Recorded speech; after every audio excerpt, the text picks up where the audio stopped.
Hey, it's Brock here from Rock Hill Farms, and today I'm going to do a really cool upgrade to the tractor that I've been wanting to do for quite some time. If you've been following along, you know that I've been running a hydraulic top link for close to a year now, and that's been a really popular video on the channel. But there's been a couple issues with that top link that I want to show you guys, maybe help someone from having the same problem. And then we're going to add the tilt cylinder so that we can not only change plane this way, but also this way. That should be really helpful with a box blade, but really could be useful for a lot of three-point attachments. So in addition to those two hydraulic upgrades, I'm going to show you a couple of other recent upgrades I've made to my three-point, and I've got some new boxes in over in the corner that I'm pretty excited about, so I'll kind of tell you what that is too. Every time I do a video in the shop, I get questions about what we do up here. So at the end of the video, I'm going to place links for these upgrades that I've made and for the product that we manufacture in this shop. But what the upgrades are is to give you versatility and ease of attaching your three-point attachments that don't use a quick hitch. So when you're attaching a three-point implement, you have to line your pins on the implement up to your lift arms. That can be a little bit tricky to get it perfect, especially if you have any kind of slope or anything like that you're dealing with. So this first upgrade I want to show you is extendable lift arms. If you're off, say that side's perfectly lined up and this side's an inch off, rather than pulling back and forward 2 or 3 more times, you just push down on this, extend that out. When you're done, it pops back into place. Pretty cool upgrade. Very easy to do on this exact model of tractor. The next thing is telescoping sway links. So if you need to adjust this, you pop a pin out, move it where you want to, put the pin back in. It's got several different hole combinations, so you've got a variety of places you can stop this at. That can be done to pretty much any tractor, except for some of the subcompacts. The link is just too short. I know specifically a 1025 can't get those from the manufacturer I got them from. About half of your compact tractors will already have these telescoping links. If yours does, that's cool, but if it doesn't, you might check these out. Alright, so here on the table, we have the top link that came with the tractor. Pretty straightforward. Then we have the hydraulic top link that I've been using. I'll go ahead and hold that up here where you can see that the end of this has a broken bushing right here. It's stretched and it's twisted. And that's because I didn't recognize clearance issues that this cylinder has. And this happened to it very quickly. And like I said, I want to see if I can help prevent you from having that problem. Then we have our new hydraulic top link, our hoses, and the hydraulic tilt cylinder. So let me show you how this top link got damaged. Basically, there's no way for me to show you this without looking like an idiot, but I'm just going to do it anyway. So I bought this hydraulic cylinder, and I put it on, hooked up an attachment, everything looked good. I used the middle of the 3 holes here, which is what I've always used with my non-hydraulic top link, and put an attachment on, raised it, went up, cycled the top link back and forth, everything looked good. I was going to use it, I let it down, it was a box blade, and it wouldn't go all the way down. I was like 4 inches off the ground. I thought, what the heck? And I looked, and the back of the cylinder was bottomed out on these ears right here. Thought, what the heck is going on with that? So what I did, and this is the idiot part, is I took the cylinder off. I noticed that this side, your eyelet's closer to the cylinder body than it is on this side. So I just turned it around.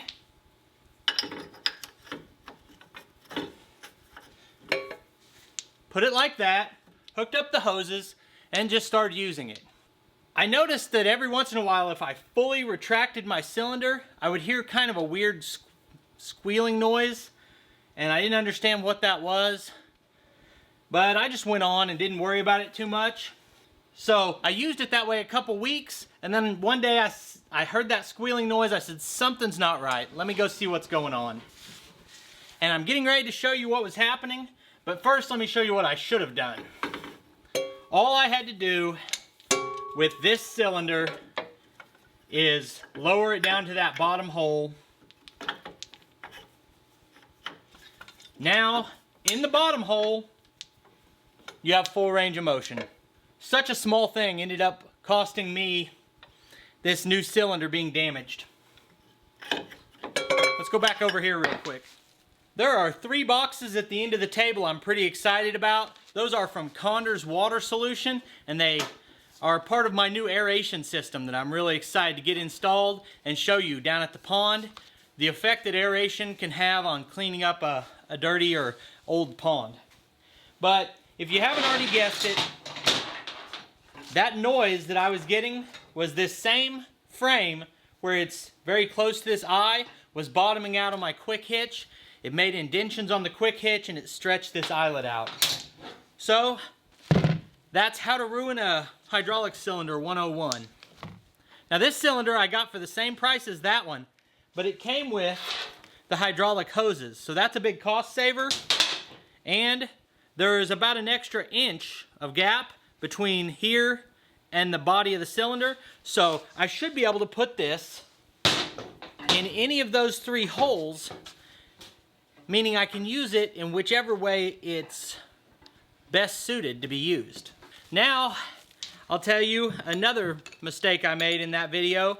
Ever since I published it, I wished I could take it back, but you can't remove parts of a video or edit them after they're published, so at some point it just is what it is. My other mistake that you'll barely be able to see on here, or maybe not at all, is I put thread tape on these. And you should never use thread tape on hydraulic hoses or fittings. Yeah, you can definitely see on this one where I put that thread tape on. So now we have our old hoses and the new hoses. The new hoses are a few inches longer than the old ones, so we'll put the new hoses on the tilt cylinder and the old hoses on the top cylinder. The big takeaway from the whole conversation about what to do on the threads is you don't want to introduce anything new to your hydraulic system. So whether it's this compound or something else, you don't want to put it on the last thread. One video I saw said to do 2 full turns as a torque spec.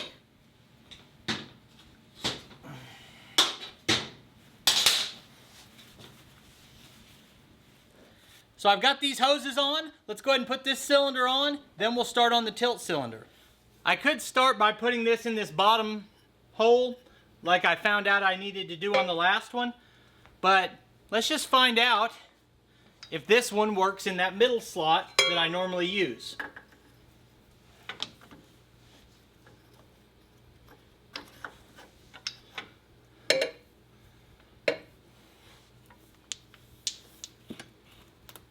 Yeah, full clearance. So, if you buy the right cylinder, you don't need to worry about which hole you use. So advantages to this cylinder, for the same price, it came with hoses, it has clearance on this end, and it has a cylinder hanger rod. Let's go ahead and get the other cylinder ready. These have a nice swivel end so you can thread them in without spinning your hose, so that's kind of handy. We'll get a little bit more of our compound and get these suckers screwed in and we'll be in business. I cannot wait to have this out there and see what difference it makes in actually using the tractor. I'll put a link in the description for the cylinders I'm using. Now, if I have a problem with these cylinders, I will update that link to the one I currently think is the best one I've found so far. Anytime you see a mistake in a video, whether it's mine or someone else's, read the pinned comment, because if we make a mistake, a lot of times we'll correct that mistake in the pinned comment so that anyone who goes to comment and tell us can see, okay, they've already figured that out. It's a good place to get additional information after a video comes out. Now, these are the hoses that came with the top cylinder, and they would have screwed into the top cylinder just fine, but there's a different thread on the side cylinder. It is this thread, slightly smaller. So these elbows go into that side cylinder, and this will not thread in. So I need an adapter that goes from this to this, that is an elbow, or I need new hoses. And it feels wasteful to get new hoses. So I'm headed to a hydraulic shop to see if I can find an adapter from this to this. I ran to a local hydraulic store and I got 2 adapters. It took 2 to go from those 2 thread sizes, but even for 2 sets of 2 different adapters, it's like 12 bucks. So no big deal on that. But they had to go from this elbow that screwed into the cylinder up to this larger size that was a different thread type, and then an adapter to bring it back down to what I need.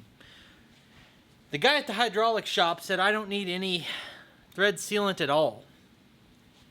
These actually have a gasket on them, or an O-ring, not a gasket. These have an O-ring on them.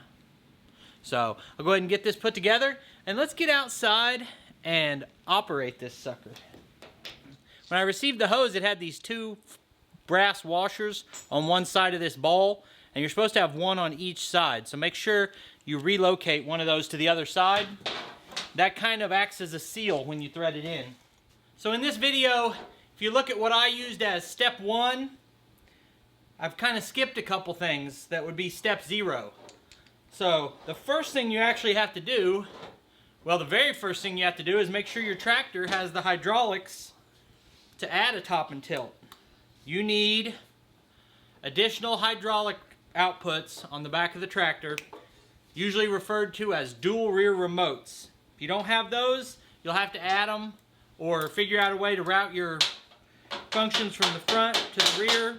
The next thing you need to do is find out how long do your cylinders need to be. To do that, you extend your manual adjustable top link all the way out, measure it, retract it all the way in, measure it.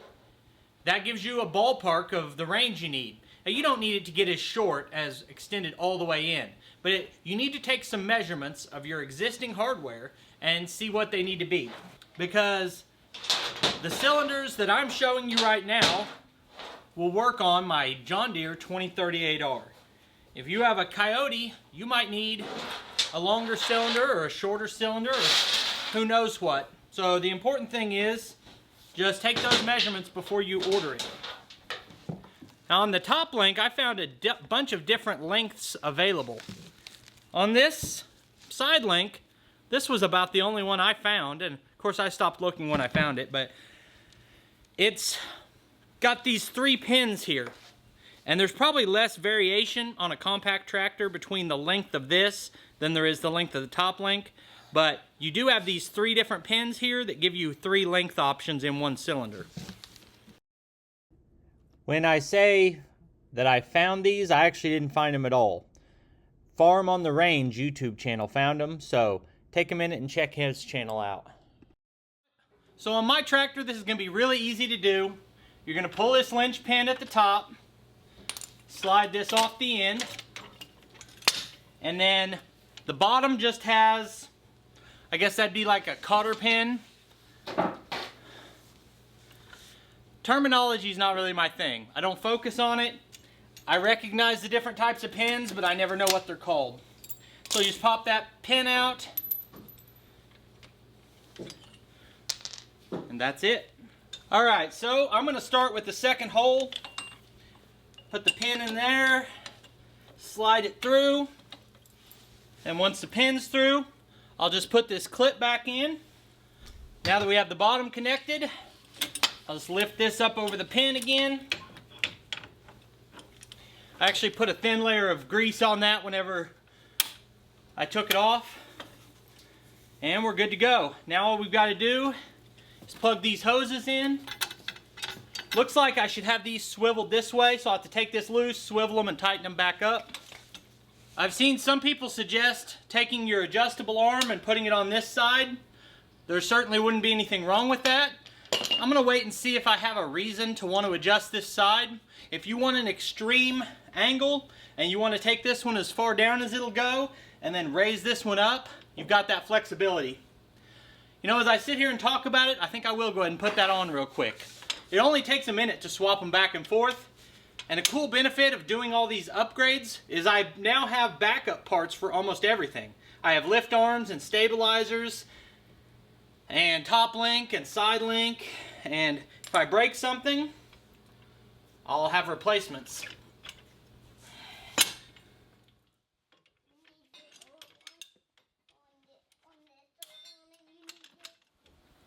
Take that loose, swivel it. Is that going to be in the way of anything?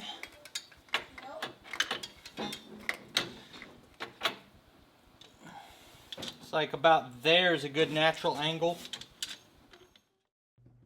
As soon as I finished filming this video, I realized that I'd put the top link on backward the way I ran it previously, and it would work fine that way. But I did turn it around because it puts less stress on the hoses. At some point, I'm going to want to identify which one goes in which side so I can get comfortable and familiar with the way my levers function.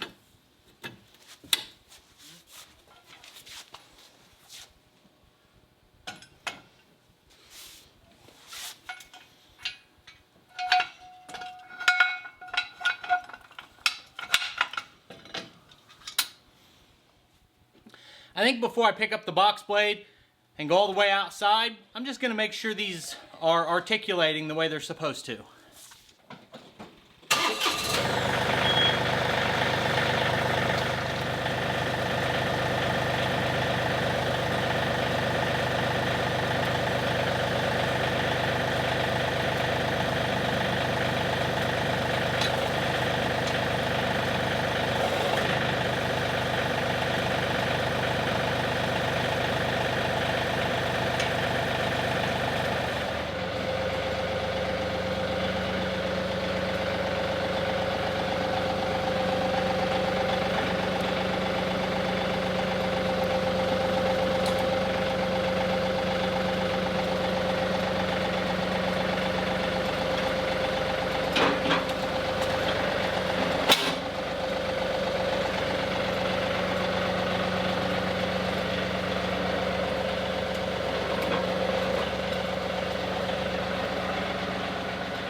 So as you can see, this can now achieve a wide range of angles and positions very quickly and easily. When you look at this driveway and the big crown it has, if I needed to reshape that crown, or if I was building this and I wanted to initially put that slope on each side, I can do that really easily now. And just like digging the swales I did a little while back, I found another method because I didn't want to adjust my box blade back and forth. Now that swale would be really easy. I could just tilt my blade, run it, tilt it the other way and run it, and continue that until I got the swale I was looking for. As a matter of fact, I may clean it up that way still. I feel like this was really a success. I appreciate you watching this video. I'm going to put more of our videos on the screen, and I'll see you next time.